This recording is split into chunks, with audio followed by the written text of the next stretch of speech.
ya.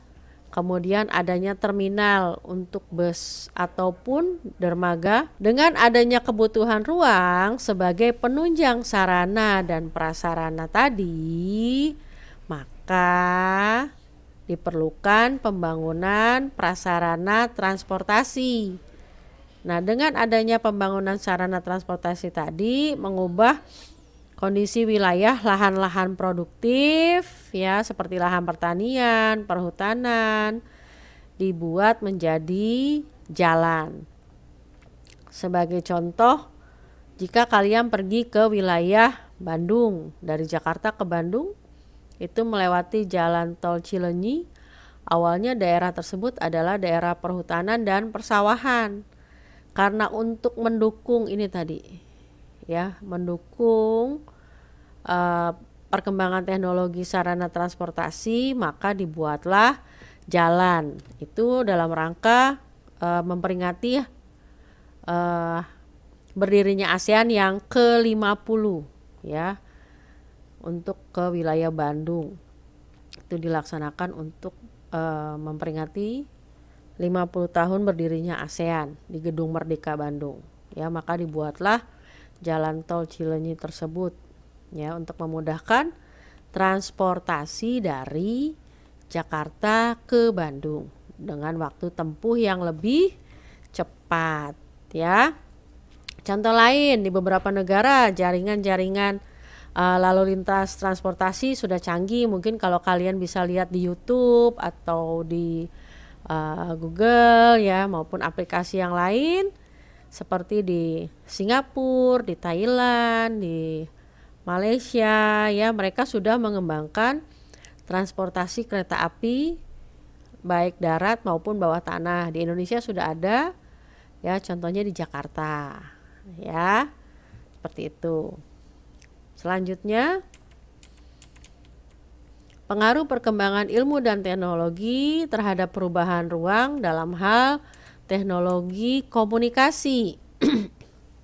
Ya, pada awalnya teknologi komunikasi dulu sebelum ada telepon biasanya menggunakan mesin telegraf atau telegraf ya, kemudian kartu pos atau surat, kemudian suara beduk di masjid sebagai penanda perubahan waktu ya, waktu untuk sholat ya, seperti itu. Jika ingin berkirim kabar pakai surat ya, atau dulu pada saat Bu Miftah masih kecil ada namanya sahabat pena, berkirim surat ke teman di wilayah selain Jakarta ya. Namun dengan semakin berkembangnya teknologi ya dan pengetahuan semakin canggih, sehingga komunikasi itu bisa lebih cepat ya, bisa menggunakan handphone, kemudian PC ya, menggunakan internet, pakai wifi ataupun kuotanya ya. Nah, sehingga apa? Mengurangi jarak dan waktu.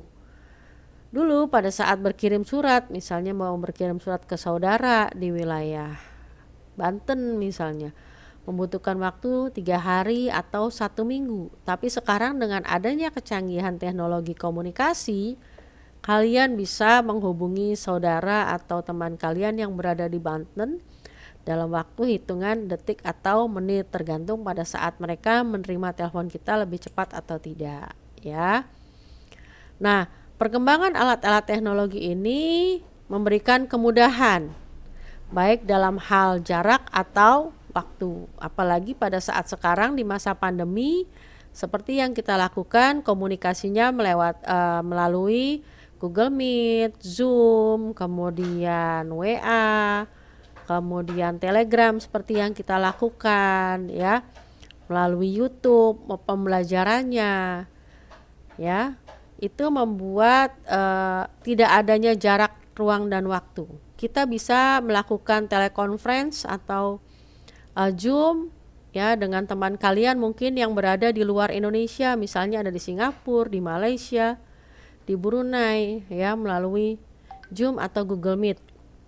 Belum lama ini Bu Miftah melakukan Zoom untuk kegiatan eskul drum band dengan pelatih eskulnya Kak Dinar yang sedang bertugas di Kongo hari Jumat minggu yang lalu. Ya, itu bisa kita lakukan ya. Tanpa kita harus berpikir oh ke Kongo itu jauh ya, Kongo itu di mana gitu. Di Afrika, jauh. Tapi dengan adanya kecanggihan teknologi ya, dengan internet itu bisa kita tempuh tanpa memikirkan jarak dan waktu. Perbedaan waktunya kami kegiatan Zoom kemarin pukul 14.00 siang. Nah, di Kongo itu pukul 9 pagi ya. Itu bisa kita lakukan sama-sama dengan anak-anak drum band dari angkatan 40, 41, 42, 43 dan 44 ya. Itulah kecanggihan teknologi.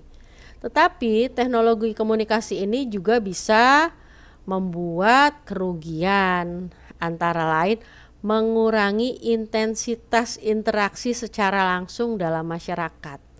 Tidak usah jauh-jauh terhadap masyarakat, dalam lingkungan keluarga pun seringkali terjadi hal seperti itu. Kumpul di meja makan, ya seharusnya makan, bercerita apa kegiatannya hari ini, tapi masing-masing anggota keluarga sibuk dengan HP-nya masing-masing, ya. Jadi istilahnya menjauhkan yang dekat dan mendekatkan yang jauh, sibuk dengan mungkin anak-anak sibuk dengan game online-nya ya. Kemudian orang tua sibuk dengan tugas-tugas kantornya dan sebagainya gitu. Ini kelemahannya ya, kelemahannya mengurangi intensitas interaksi secara langsung dalam masyarakat maupun dalam keluarga. Nah, bagaimana perkembangan ilmu dan teknologi terhadap perubahan ruang? Ya, yang pertama, perkembangan ilmu dan teknologi ini berpengaruh terhadap berbagai aspek kehidupan manusia seperti yang sudah dijelaskan tadi. Baik itu dalam hal transportasi, komunikasi, ya, pendidikan, kemudian manfaat pengaruhnya yang kedua apa? Manusia lebih dimudahkan dalam berbagai hal ketika beraktivitas karena dari ilmu teknologi tadi menghasilkan teknologi komunikasi untuk mengurangi jarak dan waktu dalam hal interaksi antar pihak. Sebagai contoh ini dulu, telepon hanya seperti ini, tidak ada video call, tidak ada WhatsApp, ya. Lama-lama berkembang teleponnya seperti ini, telepon ya. Di sini baru bisa ada SMS, terima SMS, lama-lama ya muncullah WhatsApp, kemudian pakai BlackBerry waktu itu ya, seperti pesan WhatsApp, Telegram dan sebagainya. Kemudian yang ketiga, pengaruhnya teknologi memiliki peranan besar dalam mengubah kehidupan manusia dalam berinteraksi baik melalui transportasi dan teknologi komunikasi. Ya, dulu biasanya orang membawa barang dengan pedati, ya, barang-barang perkebunan, hasil perkebunan ataupun pertanian. Sekarang bisa dibawa dengan lebih banyak dengan menggunakan mobil yang lebih besar atau truk. Jadi hasil pertanian dan perkebunan bisa sekali angkut.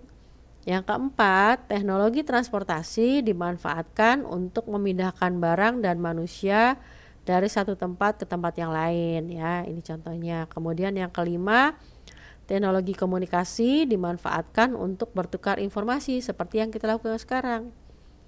Ya, kita diskusi, tanya jawab, kemudian memberikan informasi terbaru melalui handphone, baik WA, Telegram, IG dan sebagainya.